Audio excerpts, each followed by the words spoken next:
Just remember everything I told you to say. I know, and not that you eat lobster while we're consulting. I'm just kidding. I didn't tell her to say anything, Charlie. She said, tell Goodnature to give me a raise. Oh, I almost forgot to put my headphones on. Here's the way it works. I'm going to play my song. And if you don't know the words, you don't get to stay on the rest of the podcast. Oh, crap. Okay. I know most of them. I listen every week. We'll see. Do you watch or do you just listen? Oh, I do both. Like if I'm in my car, but sometimes I feel like watching is valuable. Mm-hmm. Oh.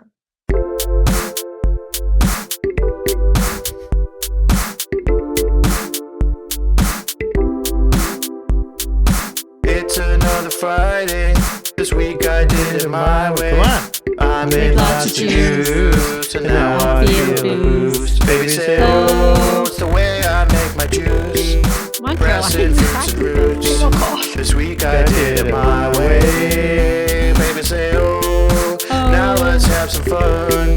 There is nothing greater than Fridays at Goodnature. Oh. Well, you got like the last 3 words.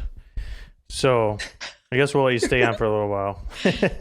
All right. That was 3 minutes. That song. Listen, that song was what Caroline was most nervous about. What do you mean? You know, it's like if he makes me sing it, I'm going to have to just leave. It's basically an audition. We make all of our guests audition before getting on the podcast. So, what's up, my juice lovers? That was a little late. Welcome to Goodnature Radio. This is your host, Charlie Wetlaufer, and also joined by the one and only Olivia Esquivel, the world's greatest juicing consultant on this call today. Yes! Give it to me, Because Charlie. Ari's out. Founder and owner of Southern Press Juicery, one of the top juice bars in the country, voted top 10 ICU bowls in America by USA Today, and one of 20 elitists in the James Beard Women's Entrepreneur Leadership Program. Today, do you want to respond to any of that? No. No, keep going. Today, we're also joined by a very special guest, owner and founder of Lotus Bowls and Juicery in Chambersburg, Pennsylvania. I introduced you, Caroline Watson. What's up, Caroline? Hey, how are you? Good, thanks. Caroline. Thanks for joining today. Excited to have Caroline on. Yeah, I'm excited to be here. Caroline's been through the journey of starting a juice bar and acai bowl store over the last couple of years. So we're going to hear about that experience. And then we're going to... We have a couple of voicemails today. Both are based on using shared space while starting a juice bar and how that works out. And then we're going to touch it up a little bit on shipping juice cleanses. So that's on the agenda today. Also, I'd just like to announce that Goodnature is launching a brand new shiny website. We're just days away. We're actually going to launch it today, but developers want to hold off a couple days to fix a couple bugs. All of our customers are going to be super happy with the new website. I think it's awesome. It's easier than ever to kind of search for answers to juicing questions and use our e-commerce store and find what you're looking for. Super fast, easy to use website. We're also switching to flat rate shipping. So from now on, ordering parts from the store will just be $20 flat rate shipping. I know one of the big complaints we always got is that it's really expensive to ship parts orders. So we're going flat rate for there. For ground in the continental US, it'll be $20. And then, you know, if you need faster shipping, that will cost more if you're located outside of the US. So those are kind of the major changes, but I think we'll launch Monday. So depending on when you listen to this podcast, it may already be up by the time you hear this. This is something I've personally been spending a ton of time on pretty much the last 6 months, almost seems like full time on this website. I'm so happy that it's finally almost done. It's been a huge project. Also, the new recipe the way we read the recipes is super awesome as well. I'm super excited about it. And like, I feel like Goodnature is one of those websites that people spend a lot of time on. Like anymore, I hardly go to people's websites, but you know, whenever I talk to people like on the Facebook group, the Goodnature Facebook group, or, you know, people that are looking to buy a machine or start or looking for recipes, like they have spent a ton of time on the website. Like I bet per page, it's really interesting to look to see what most people are searching for, like whether it's like machines or, you know, in the blog post or go back for so long I mean, I still look at those and I know my chef does too. So there's a lot of information on there that's super valuable. Yeah, our blog and recipes are definitely the most popular parts of the website. Recipes bring a lot of people to the website, and so does the blog. And then people are looking for machines. Obviously, they find us for that, but there's way more people out there searching for general sort of information. And I'm just super excited. It sounds silly to be super excited about a search feature. The new search on the website, like while you're typing your juicing question, it shows you like all the matching blog articles, just like while you're typing, it's just instantly kind of filtering. And so if you're searching like, you know, calculating cogs, by the time you type cogs, it's already showing you, here's the 4 articles that might like help you with what you're doing. Yeah, it's super awesome. Same with recipes. Like you can filter by ingredients or by tags, and it's really awesome. Sweet. Yeah, so that's coming soon. All right, so Caroline, maybe you can give us a quick sort of overview of how you got into juicing and when you started your business and why, and we'll go from there. Yeah, so I think the first time I started juicing at home was when my son was born. My husband bought me, you know, this like little juicer for my counter at home, and I just became really aware of like what I was putting in and on my body when I became a mom. And you know, when you're a new mom, you're like hungry and thirsty all the time, and so juicing was a lifesaver for me. And then I had an herbal business at the time. I have a background in herbal medicine, so I in 2020 was kind of at a place where I had decided to go to nursing school because I wanted to help my community in a way that felt like I was health focused, but also more holistic. And so my plan originally was to go to nursing school and become a holistic nurse practitioner because I had seen one who had like changed my life. And then the pandemic hit, and I was 9 months pregnant with my 3rd child. And I was like, oh, I don't want to work in a hospital right now. And I had seen another farmer's market where we used to live started selling acai bowls. And I was like, that is so weird that our town has no acai bowls. There's no juice bars. And I was like, I could do that. And my husband's like, you really want to do that right now? Like, you think this is a good time? But he was like, if you want to do it, like, I'll support you. And so March of 2020, we formed our LLC for Lotus Bowls. At the time, there was no juicery. It was just Lotus Bowls. And then the world shut down for COVID. And the farmer's market was supposed to start in May, and we were kind of in limbo. And they told us that our herbal business was considered not essential and we couldn't attend. And they were kind of not giving us an answer about the bowls. So then a week before the farmer's market started, they gave us the green light. We overnighted literally everything. Set up at the farmer's market, just my husband and I. And it was absolute insanity. There was like a line. People came out like crazy because the whole world was shut down and there was nothing to do except for go to your farmer's market. And we had never had healthy food at our farmer's market before. There was like barbecue and some cool like other food, but nothing really healthy. And then I like pulled a friend out of the line. I was like, you got to cut strawberries for me. Like, I can't do this by myself. So we had like wild success with farmers markets. We did hundreds of bowls in 4-hour blocks, and quickly realized that doing like 3 or 4 markets a week was not sustainable in the volume that we were doing it, setting up on tables under like a purple canopy. So in February of 2021, my husband left his full-time job as a military aircraft technician and decided to go all in on this. We ordered our X1 Mini a month later, which was a scary purchase at the time. Like we were so new, and I was like, oh, $15,000. I don't know. I mean, roughly with everything that we added in. And then, like, of course, I was obsessed with juicing on it.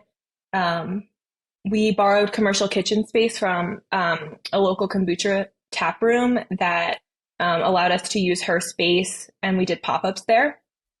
And then in October of 2021, our brick and mortar finally opened after delay after delay after delay because you couldn't get anything in. So I'd like to talk more about the farmers markets. How are you like bringing what you needed to the farmers markets to make acai bowls, and kind of what was that whole process like, the setup and what kind of equipment and ingredients and everything?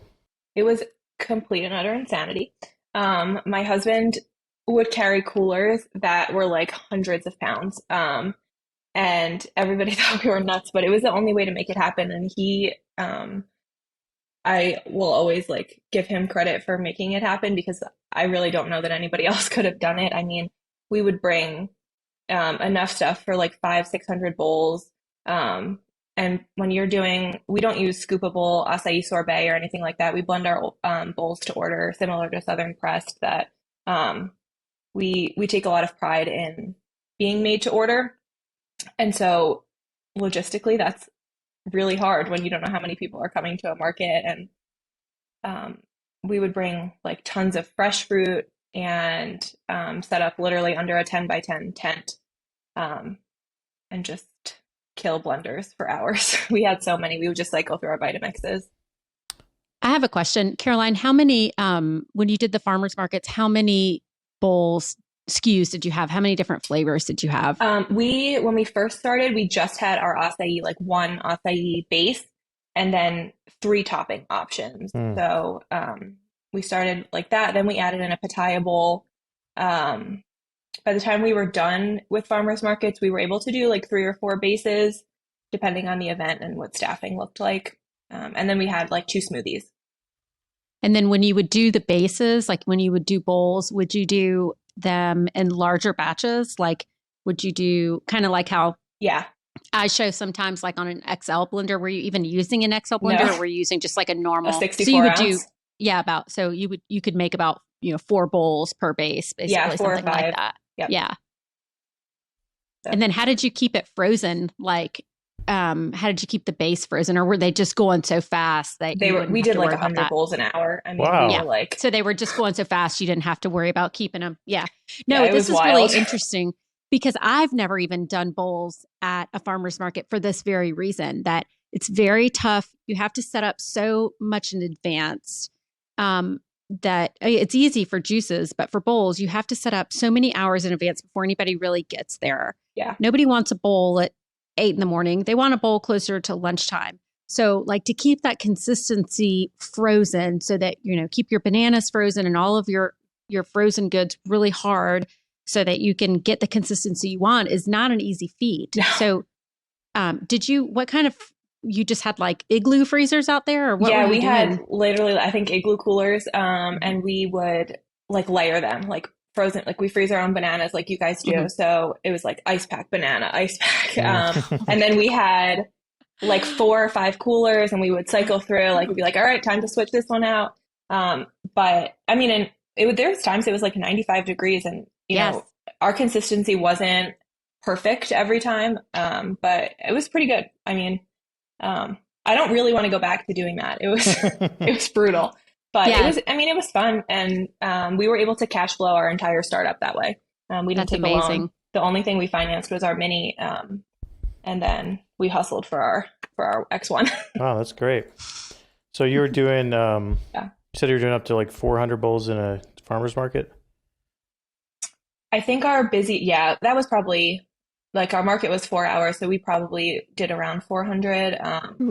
I know one event we got really close to 600. I don't know if we ever passed it, but and we were exhausted. How many people were working the booth? Like 3 or 4. And I was either 9 months pregnant or wearing my newborn in a carrier. Like, it was just crazy. Good for you. People That's were like, awesome. is he okay in there? I'm like, he's fine. Yeah. So you'd average like somewhere between $4,000 or $5,000 per market. Yeah, I mean, we did, I mean, not every time. Sure, but you know, like on Fridays, we did one at the Kombucha Tap Room. That one wasn't as busy, but our Saturday events, yeah. Wow, that's great. Okay, so That's you're awesome. doing hundreds of bowls, and then at what point, well, what came first? Did you add juice first, or did you move to the shared space first? Or is this all at the same time? So we did the bowls for probably close to a year before we got our mini, because we ordered our mini in March of 2021. So like almost a year after we had like licensed the business. And then my husband would carry the mini inside the tap room and set up in there. And then we would have to take it out because they had a pretty small space and a huge kombucha operation that they didn't need our juicer taking up their counter space. But I'm super grateful to them for letting us do that. But it was cool. It was tough. So you're selling hundreds of bowls, and you're like trying to figure out how you could add something else to your business, right, to bring in more revenue. Yeah, because I mean, we still are the only place in town making cold pressed juice. And I grew up right outside New York City, so I mean, there's juice bars everywhere, and have lived other places where there's juice everywhere. And I was like, man, you can't get juice anywhere in this town. And I wanted to consume it, so I was like, I might as well sell it. So juice normally does very well in new areas. Like normally, if we have a customer call from some sort of remote area, there's no juice left, or there's no juice available, and then they open there, they normally do very well. What was your experience? Because Chambersburg, PA, that's pretty remote, right? That's sort of like Midwestern. Yeah, we're pretty rural.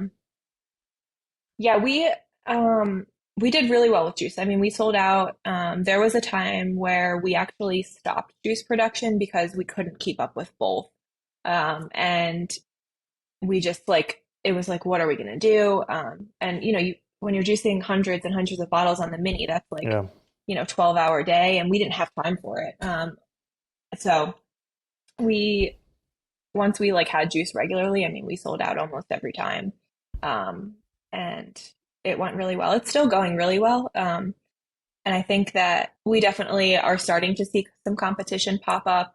I mean, when we started our acai bowls, every person in town who possibly could sell an acai bowl did.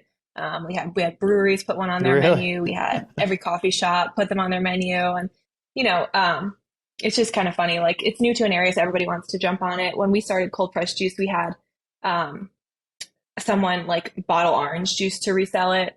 Or a bakery down the road started pouring guava juice into bottles that looked like ours to sell it. I'm like, it's not the same. It's not the same thing. But people realize, I think it's interesting though, because one of the things that that Caroline has mentioned in our calls is that she made such a name for herself for her bowls in her town. And this, at least my experience has been, this is kind of the opposite as most juice bars start. Most people start juicing and then they add bowls and smoothies to try to grab some more of the market, versus Caroline started the opposite way. And it's something that we're working through as we do sort of this brand refresh for her now that she's got the right machine and she's able to keep up with both. Because really, from a juice to bowl menu mix, juice tends to be more profitable. And for most people, it tends to be like a 60-40 kind of split, or sometimes even wider than that. And so, I was urging Caroline, we're leaving money on the table here by not picking up these juice sales. But one of the funniest things that I'm so proud of her about is that as all these other places were popping up, starting to do bowls, she had branded herself so well as the bowl girl that people were going to other quote unquote competitions and were asking for Lotus bowls. They didn't even know they were called acai bowls. They thought they were called Lotus bowls. Yeah. So they'd go to the brewery and ask for a Lotus bowl, which is Caroline's business name, Lotus Bowls and Juicery. And I was like, that's great branding. That's when you've made it. Yeah. I love that part of the story. Yeah, that's always funny. People be like, I was in Florida and I had a Lotus bowl. I'm like, you had an acai bowl, but I love that you think it was a Lotus bowl. Yeah, that's great. That's when people say you want to get on a Zoom. Now people are calling video calls Zooms, Oh, yeah. You've done a good job. Yeah, that's awesome. We're calling a bandage a Band-Aid or something like that. That's really great. Yeah. So at what point did you reach out to, you started with Ari, right? Yeah, so I worked with Ari as soon as we got our X1. I definitely am someone who like my husband's background is in the military. So like juicing was not his strong suit. Like he operationally made everything happen that we have done. And my background was in herbs and nursing. So I was like, I need someone who knows what they're doing. So I hired him right away. And he was great, like helping us with our food cost, some recipe tweaking, menu design, all of that. I had a really great experience with him, and I actually am gonna reach out to him again next week because I've been working with Olivia, and then like we have another idea, so now I need to like talk to him too. So I feel like honestly, like as somebody who is new to like opening a restaurant, you can't go wrong with working with both Ari and Olivia because they both bring so much to the table. That's why they're called the Dream Team. They are the Dream Team. Named by Charlie. Shh, don't. So far, Charlie's the only one that calls us that, but we're trying to get it going. Trying to get it going. We're going to make hashtag that. The Goodnature Dream Team. Yeah. All right, so Ari helped you with your recipes and regulation stuff and menu. Yeah, and I think he's going to do a HACCP plan for us as we're looking to expand and open additional locations. I had talked to him about that a while ago. He helped us with the health department. We're super fortunate that our food inspector is amazing and has been really awesome to work with. But, you know, I didn't know that going in, so I did consult with Ari just to kind of like prepare myself for what might have come. Nice. And then I started working with Olivia in November. Okay. So talk about that a little bit. Like what made you reach out to Olivia? Honestly, it's funny because I honestly almost reached out to her before we ever even opened, before she was consulting with you guys, because I knew who Southern Fresh Juicery was, obviously. I did my research, and I knew that she had done some consulting, and then, but I don't know if you were doing it at the time. Maybe I could have reached out to you, but I didn't, and I kept seeing her talk about this cleanse package, and you guys talk about it on the podcast. And I was like, I know that I could be selling cleanses, and I am not. And I was honestly afraid to sell them because I think with my nursing background, I was so afraid to make a medical claim. And I just needed someone to like tell me to get it going, which she did. And she's like, let's go. You're leaving money on the table. Yeah. Which is like exactly what I needed. So I was like, yeah, I didn't sell any cleanses last year. She's like, what? No. I was like, no. So she helped us like get our cleanse program going. So we went from selling no cleanses to Thanksgiving. We sold 44 in a week. Like we only promoted it for a week. Wow. And then for New Year's, I was like, I want to sell 100. And she's like, okay, you can sell 100. And we ended up selling like 270 something. So we definitely, we passed our goal and more than paid for our consulting package with our cleanse sales. So Olivia, maybe you can sort of walk us through when Caroline came to you with the problem, you know, we need to sell juice cleanses, and what was the whole process like? Yeah, you know, everybody's a little bit different, but for the most part, you know, Caroline said exactly what the issue is people are scared, one, to sell cleanses, and two, people are scared to buy cleanses. And so my whole thing is like, we've got to cut out this fear factor because this is the number one revenue generating thing in your juice bar, as far as I can tell. And I think because, you know, she was in an X1 mini, like she said, and was being successful with that, but both parts of her business, juice and bowls, were booming. It was like, what can I let go of so that I can focus on something else? And so what she did was she dropped the juice and focused on the bowls. But when she did that, she left money on the table. So once she got into the right machine, you know, that makes it so much easier for me, right? Because I'm going to tell you to produce the cleanses and have them at the ready in the fridge, right? And so I think what a lot of juice bars make the mistake of doing, and Caroline was doing this too, which is common, is they make it so difficult to sell a cleanse. They make it difficult on themselves. They make it difficult on the client. And they put up all of these barriers, like you have to order, and and these are the days you can pick up, and these are the days we're going to produce. And it's just like, I think I want to cleanse. I don't know. I just want somebody to tell me this is going to be easy and I can be successful. And a lot of us are doing the opposite of that. And so once we started looking at, first thing we do is we look at the menu and we basically decide, okay, what would be, 6 well-balanced juices here that, 1, are good sellers, that 2, are well-balanced in terms of caloric intake, green, citrus, detox, protein, right? So we make sure it's nice and balanced. If we need to switch something on the menu, we do. And Caroline, I think we added and changed a couple of things. Yeah, we swapped a juice. Yeah, we swapped a juice. Some people need to do that. Some people don't. Some people, we start from scratch. So it just depends on where they are. And then we just started, obviously there are some hard deliverables she got from me, like cleanse intake forms, and then training on how to use that form, how to train your staff on that, why it's important. And then looking at production days. A lot of people, when they're starting to do cleanses, they're like, well, we produce on this day and that day. And I'm like, okay, we're going to be producing every day. So yeah. First thing is first is like, we're going to produce every day, and we're always going to have juice in that cleanse, juice from the cleanse in the case. And so once we start kind of making some of this is some of the tough decisions, right, Caroline, at first, that they're she's like, okay, I don't think my husband's going to like this, because poor thing, her husband goes in and does all the juicing. Yeah. And this past week, after he did 275 cleanses, I was like, Caroline, you're either going to get divorced, or he's going to like send out for a killer for me, because you've got to train somebody else on that juicer. So it kind of just depends, right? Like where every business is. But now that it's something that's picking up and that she's selling regularly, even beyond the New Year's cleanse, now we're looking at, okay, what's the next thing that's a barrier for us? Well, it's that her husband is the only one trained on the X1, and like letting go some of that control. So it kind of is all over the place. Like some things are a big issue. Some things aren't. They take 2 minutes for me to say, Caroline, he has to juice every day. And there's just nothing else to talk about for that. But it might take us an hour to look at ingredients and say, this one, Olivia, this one isn't a good seller. I don't like the way it tastes. It's super expensive, and then we start kind of playing with recipes, and maybe I send her back with a recipe and I say, come back and tell me what you guys think. She's got a situation right now where she's getting apples ridiculously cheap. But Caroline, what are you paying for apples? 33 cents a pound. I hope my customers aren't watching. They're not watching. 33 cents a pound.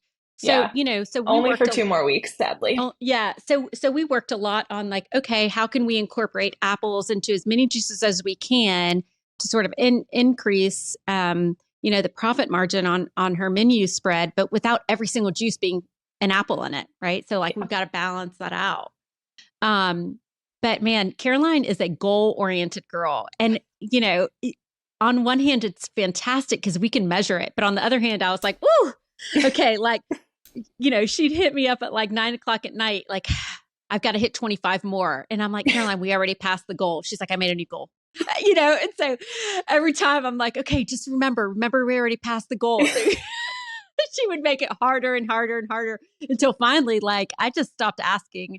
And she's like, I'm sorry. I know this is, I'm sorry to be texting you at 11:00 at night, but I just want you to let me know we hit 250. 11, 9. Maybe 9. I'm a grandma. I'm asleep then. Yeah, right. 9 for me is 11. Yeah. But, we hit 250, and it's just so fun to see her do that and realize like how much money there is out there. And I think now it's given her the confidence to really have a conversation about, do we expand to location number 2? Right. Yeah. And not that everybody that's going to do the cleanse package with me is going to sell 250, but shit, she wasn't selling any. So, it's like, depends on your market, depends on how much you're willing to do the things that I tell you to do. Because some people aren't. They're like, I don't want to be open on Sundays. And I'm like, okay, well then we're not going to get sales on Sunday. Like that's fine. But you're making it harder to hit our, our mark or whatever. So, and then she's also, we're also doing another package together. She's doing a brand refresh with us because she was the bowl girl. And now we realize she can be the juice and the bowl girl. And so, like we said, so much of our focus was being on bowls. So now we're she wants to keep the same name, which I think is great. And so now we're going through different iterations of what, defining what she wants her brand story to be. I mean, we just had a call about that this week, and she's like, Olivia, I don't know. And I'm like, all right, well, let's talk about it. Like, do you want to be the family friendly place? Do you want to be the expert in the field? And the thing about Caroline is like, sometimes I have to talk her out of her own head because she is a damn nurse and an herbalist, which are two very strong backgrounds that all of the rest of us wish we had so that we could sound a little bit more credible, in terms of talking about health benefits and stuff like that. And so, pushing her to lean into that expertise that she actually does have from an education background that so few of us do. So kind of just like talking through that brand story. What do we want to be? What feeling do we want to evoke when people walk into her store? Training our staff on that. Just kind of the whole 360 approach. Nice. Caroline, what do you think was the biggest difference between sort of not selling many juice cleanses and then selling a lot? I mean, my poor husband juiced from like 3 a.m. to 3 p.m., obviously washing the juicer in between, like for a whole week. Mm-hmm. And then, actually it was 2 weeks because we did it for 2 weeks. We ran our promo. And he definitely is like he's very goal oriented like I am. So he just like wanted to get it done. And he did, but it was exhausting. I mean, we definitely learned that we need to have more staff trained on the juicer. And it was, you can't really like train somebody who's never juiced before when you're doing 275 cleanses, right? Because there's like carrots flying everywhere and just like insanity. So we definitely we increased staffing next year. I definitely will increase that more, just for like bottling and labeling and just actually like putting juices into the carriers and making sure the dates lined up, which, it was all a learning experience, but honestly, it really went smoothly because, I mean, we had Olivia's intake form, so we knew when people were starting their cleanses. And I mean, we open at like 9 o'clock in the morning most days, so a lot of our juicing was done ahead of that. So that was helpful too. Not to say that we didn't add in a second juicing shift when all the juice sold, but definitely just a lot of like logistical learning opportunities. So, and what do you think was the reason, like what was the biggest contributing factors for selling so many cleanses? I went on social media every single day and I was like, we're going to run out. You need them right now. Because, and Olivia like responded to all my stories and she was like, make your font bigger. Little things that really were helpful.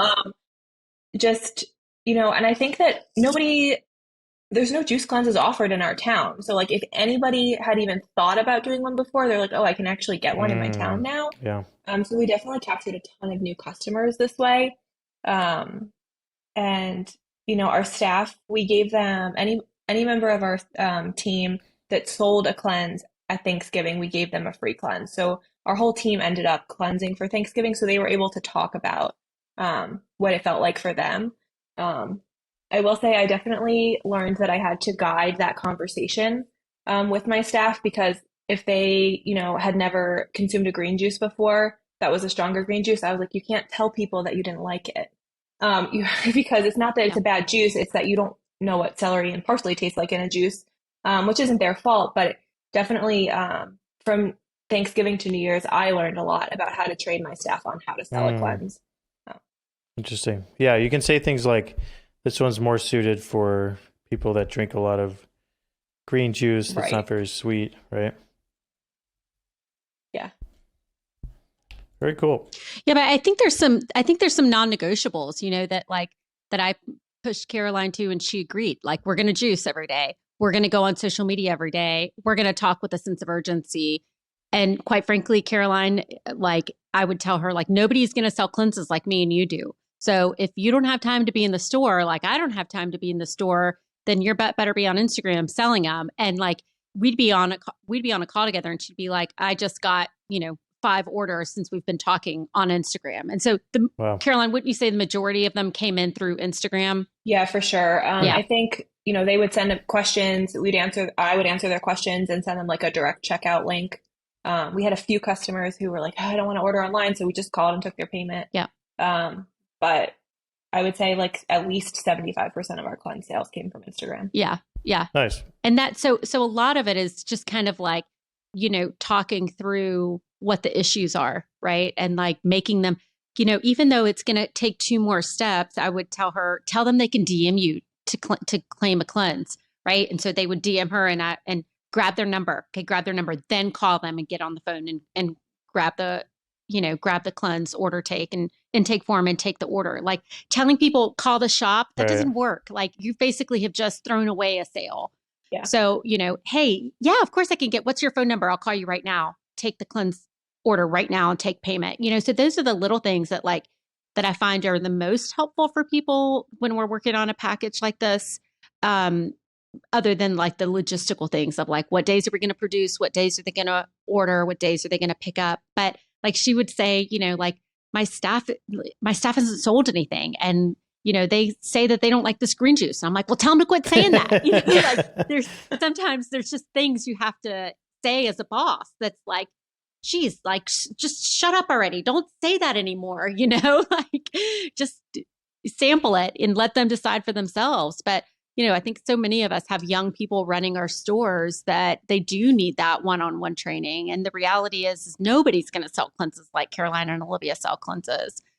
I know that we didn't sell as many New Year's cleanses as we normally do because I wasn't in the shop. And that's a decision I have to make, and it probably wasn't the right decision, but I was also homeless. So, sorry, it was a tough season. But I think a lot of us get frustrated when we see how many we can sell as owner operators. And then, you're like, oh, okay, well, I wasn't in the shop today and you guys only sold 2 cleanses. I was there yesterday and sold 30. So it's a lot of it is just kind of realizing that nobody's probably ever going to be quite as good as you are. Nobody's ever going to run your business like you do. So you have to be super active on social media. You've got to train them up as much as you can. You've got to give your clients easy access to contact you through Instagram or Facebook or whatever the means are, a lot of signage, and kind of do the talking for your staff, really, if that's not happening. Yeah, one other thing we did that I don't even know if I told you, but I remember going in and thinking like, okay, no one's selling any cleanses. Like, and of course I want to sell cleanses because I want to make money, but my staff, like their paycheck is the same whether they sell a cleanse or not. Maybe tips are higher if they sell more, but not so much. So we did like a gift card giveaway for whoever sold the most cleanses. So we had like a tally sheet next to our register on the side, so customers couldn't see it. But we have some really competitive members of our staff, so like they really wanted to win, and that definitely helped. And I think it was like a fun, thing to do around the holidays too. Like, I wouldn't say like it helped significantly, but it did help. Yeah, and like Caroline and I were talking yesterday, I guess, talking about planning out for the year. So there was a big rush of people that bought this consulting package and I worked with, and they were all really successful and paid for the package and I think had a really good experience. But I think it's important to note that the most important thing about, figuring out how to run a cleanse is it should be part of your everyday sales. This should not be tucked away again until New Year's comes out. Like they should be selling cleanses every single day. Now, not 275, but it's normal for us to sell anywhere from 10 to 20 days of cleanses a day in the shop, in every single shop. That's normal. So that should be kind of like, and again, that comes with having a system in place. So if you miss the New Year's cleanse or that whole special, that package will remain and we can work together. Like Caroline and I were working on a calendar for her for the whole year. And I was like, remember, cleanses are all the time, but ramp up again for another sale again for spring break, which is coming now in March and April. So we need to start talking about that and getting your social ready for that. But hopefully, Caroline, what you learned was that it's something that now has impacted your day-to-day systems, your production, now you're training your clients that this is a place you can come in and get a cleanse every single day if you wanted to. It's not a special thing. Yeah, we started stocking them in our fridge, which we had never done before. Mm-hmm. And now they're in a 6-pack that says like juice cleanse on it and we can just grab it and go, which people are doing. Perfect. Yeah. Because, everybody's like, oh, I missed out. Like I have to do it now. Yeah. And now they're full price. So. Yep. Perfect. So now you're getting even more for it. Yeah. Perfect. Awesome.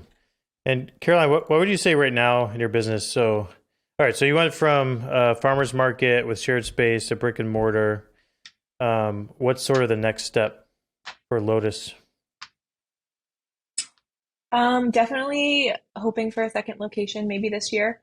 Definitely looking at spaces, but trying to be really intentional about where we go. Because I think we've learned a lot from our first location as far as like, foot traffic. Like we're in our downtown, which is great. But, parking is a hurdle. And so even though we actually do have a lot of parking, people don't think that we have a lot of parking because it's downtown. So I think we're trying to figure out, where to go next. I think that with bowls, we've definitely proven ourselves as a leader in the bowls in our area. And now I'd like to do that with juice too. And I'd like to go to an area that's a little bit busier to see kind of if we can play with the big dogs. You mean like a different city or?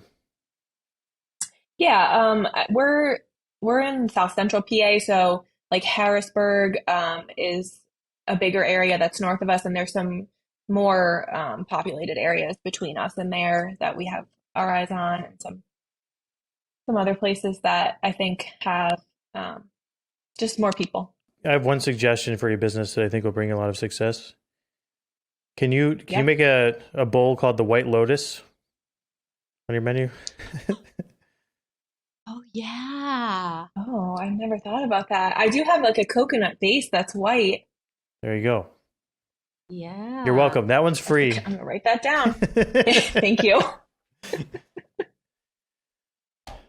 Free with package. I know. I do have a second package that I need to order with Olivia. So all right. Well, we'll throw that in. A third package, Caroline. Third. True. You're right. If you don't purchase the package, you're not allowed to use that suggestion. Yeah. Right. Heard it here first. Okay, Caroline, thank you so much. So let's move on. Let's take, I've got a couple voicemails and they're both related to the same topic. So I'm going to play them both. And Caroline, you have personal experience in this. So I think you might be able to add some valuable input here. First one is from Zoe in Florida. Parts of Florida. And the question is, do you all have any tips for me to be able to operate in a space where I'm just renting a small part, or just not even renting, just pretty much using a small space in this restaurant / marketplace store until I'm able to gain the traction and capital to open up my own juice bar? Anything would be so helpful. Thank you, guys. And there's one more here. This is from Andrew. Hi, this is Andrew calling from Houston, Texas, and would like to know what are some things that we should look out for, be aware for, or ask about in a shared space, like a gym inside of a fitness club. Thanks so much. All right, Caroline, you want to start out here? Yeah, sure. So like I said, we borrowed space from a kombucha tap room. And we were really fortunate that she actually didn't rent it to us because we were doing pop-ups there. And she's a friend of mine. So the only thing that I would say is really hard with that is that we would physically bring our mini with us every time. And so if I would long-term be doing that, I would definitely look for a space that I could leave my juicer. Because I cannot lift the mini by myself. And my husband is very strong, and like it was hard. And so just, bringing all of our stuff was kind of a challenge, bringing the bottles, bringing the produce, washing all of that. So if I was going to go back and do it again for any kind of amount of time, I would definitely want somewhere that had adequate space to really spread out when you're juicing because, you need your 3-bay sink, produce wash. And then, your juicer needs space, but you really need space to actually like bottle and all of that. And so we were bringing tables with us when we did this. So it was definitely challenging. It was worth it for us because we were able to get in at farmers markets and move the product. But I definitely, hindsight's always 20/20. Olivia, you have anything to add on this one? Yeah, one thing I would I would look to do is see what you can leave there that you can leave in a safe space. Like if it's a place where you can leave your X1 Mini, can you put it on a rolling cart and tuck it away somewhere so that you're just rolling it in and out? The other thing that I've seen some of my clients run into is oftentimes they will rent for an amount of time. Like, okay, we will rent from Tuesday from 4 to 6. And then what happens is they get more orders than they can fulfill Tuesday, 4 to 6. And so then they're crunched for time and they're having an issue basically getting the production time that they need. So, this may take coming in early hours where you have 4 or 5 hours in the morning undisturbed, or late at night doing the graveyard shift. I mean, that may be what it takes to have undisturbed time. And that's really important. Like, I know my chef, he comes in sometimes like Caroline's husband does at 4 or 5 in the morning. And I'm like, dude, you're insane. And he's like, well, I can spread out. I can have prep going at multiple times. Nobody's bothering me. Nobody's talking to me. I can get so much more done than by the time the girls get here and they're using my 3-compartment sink and they're this and they're that. So, sometimes it takes working those really undesirable hours. But it may be worth it if it's an off peak hour and you can be in there by yourself and not be crunched for time and then cutting orders because you didn't have enough time to produce. I know we get questions a lot about how to find these spaces. Like, how do you find a shared space? And every single time I've talked to someone that's done this, it's always just through like a personal connection, a relationship, or someone they know, because every restaurant is owned by an individual in your town. And I know that most restaurants are always looking for ways to bring in a little bit of extra cash, right? I mean, Caroline, you got lucky they didn't charge you, but I think I think you could go at any like, one-off single location restaurant, talk to the owner, be like, hey, could I rent your kitchen at night? They'd be like, that sounds great. Just bring in a little bit of income for them to cut down on their overhead. Almost any restaurant owner will take that deal, as long as they think everything's going to be, like your whole operation is approved by the health department and all that stuff. I think that might be the only concern. Right. But, and I know Andrew asked about a gym inside a fitness club. And I've gotten this question a lot too. And I just say, make sure the gym actually has what you need. Most gyms don't actually have a 3-compartment sink and space to make juice and, a floor that drains or something. Like, most gyms don't actually make food. So I know the bigger ones do, like Lifetime Fitness and stuff, but small little local gyms, even if they have smoothies, for example, they might only have frozen stuff and they mix in a blender. It's not necessarily everything you need to be storing fresh produce and making juice. All right, moving on. We talked a bit in the last episode about shipping juice, and Ari brought up the idea of like to see if there's any stickers out there that you might be able to include. Like, if you ship a juice cleanse across the country, how are you or the customer sure that the juice has remained at the proper temperature the whole time? So I did a little bit of research, and there are actually these stickers I found. I can share my screen here. So this one's from Amazon, but this just has the better picture. So you can actually stick this to something, and I'll actually read you the temperature.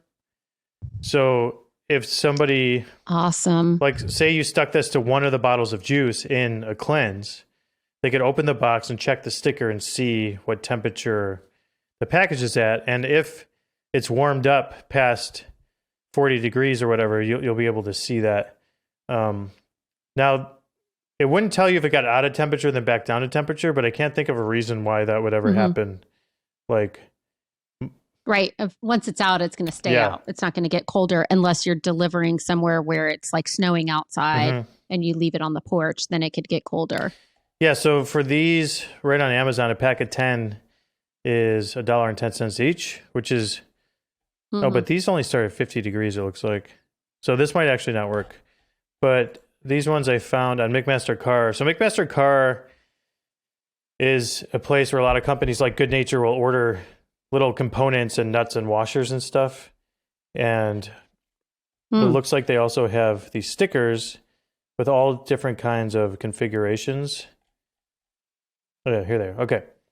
So this one here, this little horizontal sticker, you can get it that starts at 32 degrees. No, you guys probably can't see this, but so 7 points are 32, 41, 50, 59, 68, 77, 86.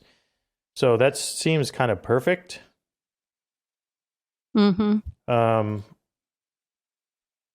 these are, how much are these? Packs of 10. So $13 for pack of 10, so $1.30 each. So that would be too expensive to put on like each bottle of juice, but if you're only putting one in a cleanse, that would work, right? Yeah, you just need to do one.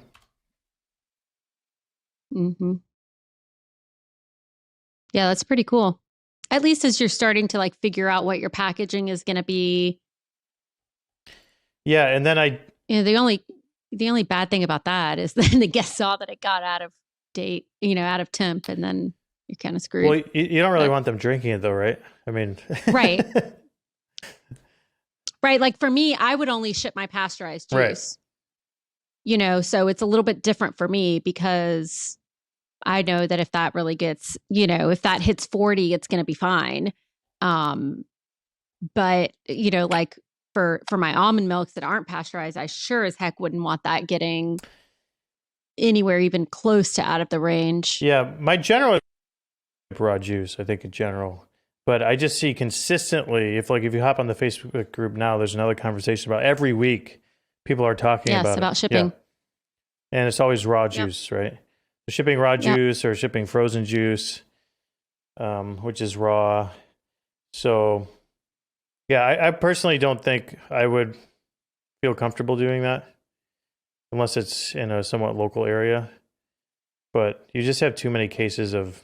I mean, when I lived in an apartment building in LA, every time I came downstairs to leave the building, I would see these boxes, those like ingredient delivery companies that ship you those prepackaged stuff for cooking. Right. They'd be sitting out there on the porch, down by where they drop off the packages, just sitting out there in the open air. But sometimes they sit there for a day or 2 days. And I would just hate to think of you shipping $200 of juice and it just sitting outside and getting warm and just going bad. Just doesn't seem like a great business.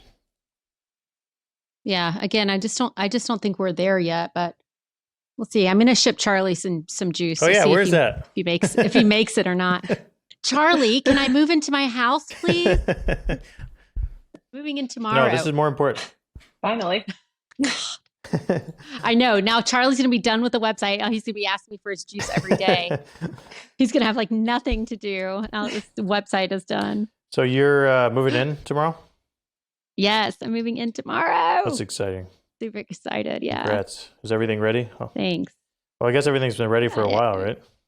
Yeah. Yeah. I mean, yeah, they're just finishing up landscaping now. So I'm excited about having sushi on the ground. Like, no, my chairs aren't in yet. My chairs and stuff aren't getting there till Sunday, but I don't even care. I'm just going to do takeout on the living room floor and be like happy as a clam. Yeah, for sure.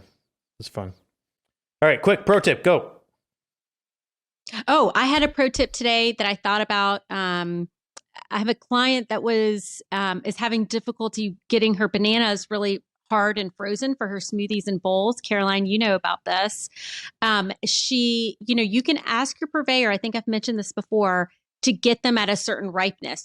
They actually will have like a number 1, 2, 3, 4 in ripeness based on color.